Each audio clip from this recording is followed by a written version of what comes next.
Our nation's immigration system is broken. There would be scant, if any, disagreement with that proposition in this chamber. Indeed,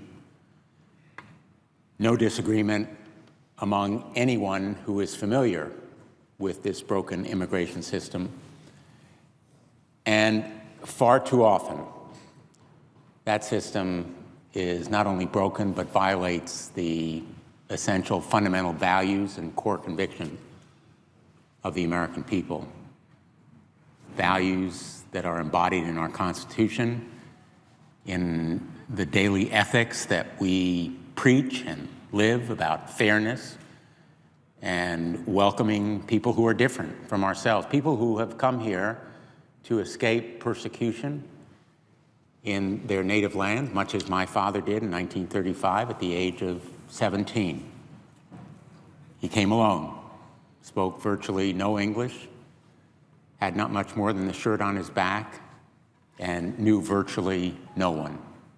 And that is the way that people still come to this great country, the greatest country in the history of the world.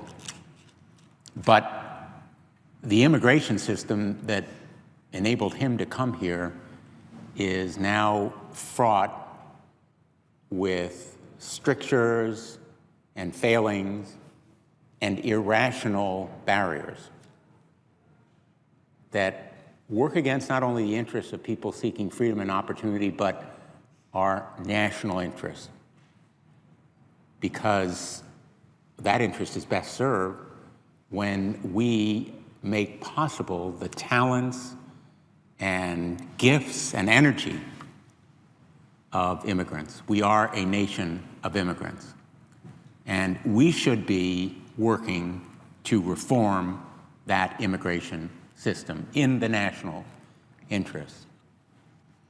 No one exemplifies more poignantly and eloquently the flaws in our present system than young people known as the Dreamers. For a while, not that long ago, I resolved that I would come to the floor every week with a photograph of a different dreamer, a dreamer from Connecticut, who would demonstrate with a face, if not a voice, why some relief for our dreamers is essential to our national interest. Dreamers are members of our society, brought to this country as children, some before they even spoke. But now, for almost all of them, English is their native language. This nation is the only home they have ever known. They pledge allegiance to the flag in school, at events, with their hand over their heart, just as we all do, and just as we begin every day the proceedings of this chamber. And many of them know and never take for granted the gifts of living in the greatest, freest, strongest nation ever to exist on the planet. They know it and never take it for granted because they hear stories from their aunts and uncles, maybe even their parents, about what life was like in the place they left when they were brought here as infants and small children. And so they go to our schools, they learn skills, they go to colleges, and many to higher education, and they have skills and training and gifts and talents that would be extraordinarily useful and important. One problem: they are not citizens. They are not citizens, and they are in constant danger of deportation. They are stuck in a potentially illegal and devastating situation because they have no path to citizenship in a country that should welcome them and make possible for them to come out of the shadows. In recognition of those overwhelming merits, President Obama used his well-established executive authority to institute the DACA program. Understand that the DACA program does not grant citizenship. It just defers and delays deportation proceedings. And countless young men and women came out of the shadows, made known their presence to the United States government to become a part of the DACA program, disclosing their illegal status. And they are now fearful. In fact, fearful is a clear understatement. They are terrified. And I have met with many of them. And I have known many of them over the years. And I have come to admire and respect their patriotism, their aspirations, and their dreams. As dreamers, their dream is American citizenship, which all too often many of us take for granted.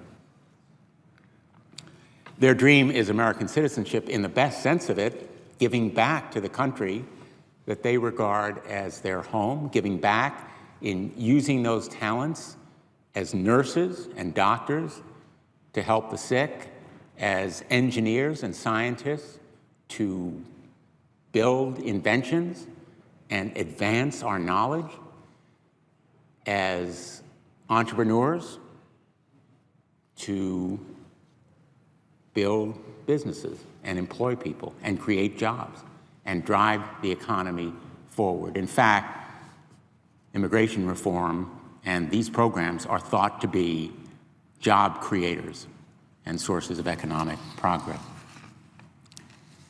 The DACA program was a temporary effort, a respite for them in their striving to gain some permanency and some reliable status so they could be secure and feel safe in this country.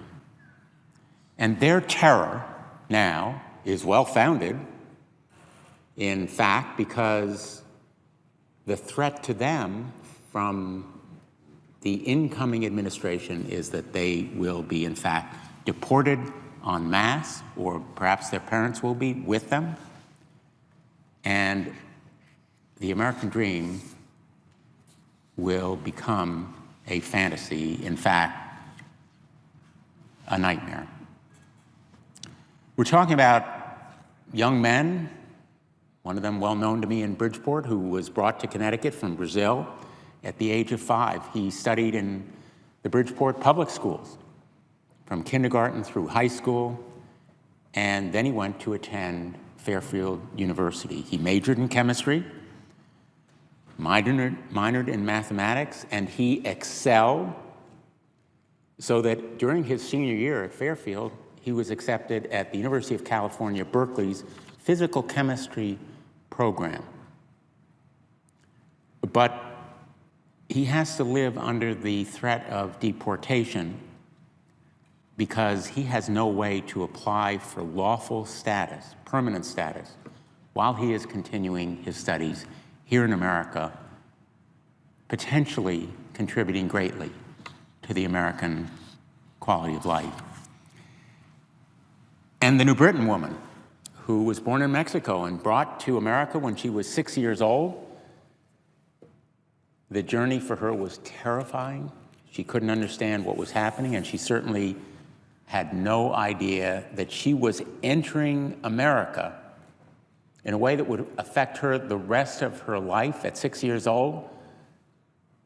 The idea that she was here in an illegal status was incomprehensible. But her family settled in Connecticut, and she began school immediately in New Britain, and she went through the public schools there and graduated from New Britain High School in 2008, and decided to attend college out of state at Bay Path College, earning a great many leadership positions there, and became the first in her family to graduate from college, and then pursued a master's degree in occupational therapy, and now has dreams about helping people,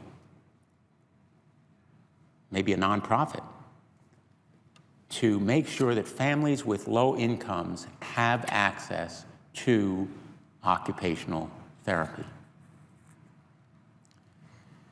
And I think, too, of the young woman I know who was born in Venezuela. She was brought here when she was 11 years old. She remembers her mother telling her that she was going to America to learn English. And her mother also told her that she could be successful if she was bilingual and if she worked hard and studied, and that's exactly what she did with her family when they settled in Norwalk, Connecticut, and she began middle school right away. Life at the beginning was difficult, a lot to learn, and by the time she was a junior in high school, she stopped trying to get perfect grades because she feared colleges wouldn't accept her simply because she was undocumented. And even after she was accepted, she couldn't afford it. But she persevered. She attended community college, a huge financial burden, and after Norwalk Community College, she went on to Western Connecticut State University. She persevered and she triumphed over obstacles that many American young people do not face. But she pursued a double major there, accounting and finance, and she hopes to become an accountant and pursue a career in business, but she has no pathway to citizenship or even lawful status. And she fears that her dreams will be unreachable. That is why DACA is so important, why it should be extended, why we need to reform a broken immigration system that keeps the dreamers and all of the 11 million people in the shadows without a path to earn citizenship, why we need to go back to the bipartisan reform proposal that passed overwhelmingly in this body with strong support on both sides of the aisle, and then was denied a vote in the House of Representatives. That bipartisan effort needs to be resolved. In the meantime, the dreamers should be given lawful status so they can pursue their studies and their careers and give back to the greatest country in the history of the world.